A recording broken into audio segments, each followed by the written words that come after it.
Chère communauté, j'ai besoin de vos conseils, en toute discrétion. Je suis une femme de 42 ans, mère de 2 enfants, divorcée depuis longtemps. En couple avec un homme de 50 ans, je traverse une période troublante.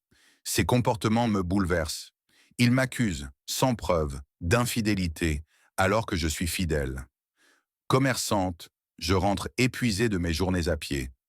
Récemment, il m'a reproché de sentir les hommes. Choqué, je n'ai rien dit pour éviter une dispute. Exténué, je me suis couché pour me détendre. Mais il m'a interrompu, insistant pour que je revienne. À peine revenu, il a glissé sa main sous ma robe, ignorant mon refus. «Non, tu me rabaisses, tu m'humilies», lui a-t-il dit. Il a continué, ses doigts irritants à cause de son repas épicé. La douleur m'a forcé à céder. Un autre soir, après une douche, rendue nécessaire par le froid, il m'a questionné. «Pourquoi te laves-tu tout de suite?» Il a exigé d'inspecter mon intimité avec une lampe, sous prétexte de vérifier si j'avais été infidèle. Malgré ma résistance, il m'a brutalisé, me faisant mal. Affaibli, j'ai fini par capituler, lui disant « Fais ce que tu veux ». Quand j'exprime ma douleur face à son comportement, il esquive. Je ne voulais pas te bénir, j'avais juste envie de toi. Mais je le connais, après des années ensemble. Ce n'est pas du désir, c'est de l'humiliation. J'ai arrêté de partager nos repas, lui servant le sien sans m'asseoir.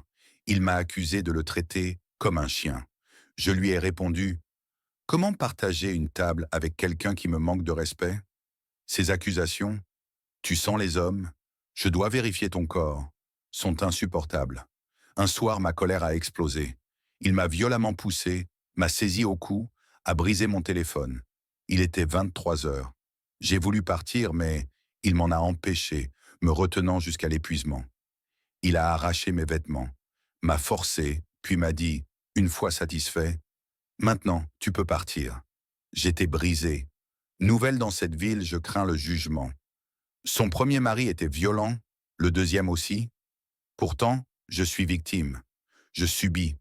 Il justifie ses actes par son chômage. Mais est-ce une excuse? Mon commerce nous soutient, malgré les difficultés. Après 5 ans de relations à distance et 7 mois de vie commune, je me sens seul, sans amis ici. Quelle attitude adopter? Vos conseils sont précieux.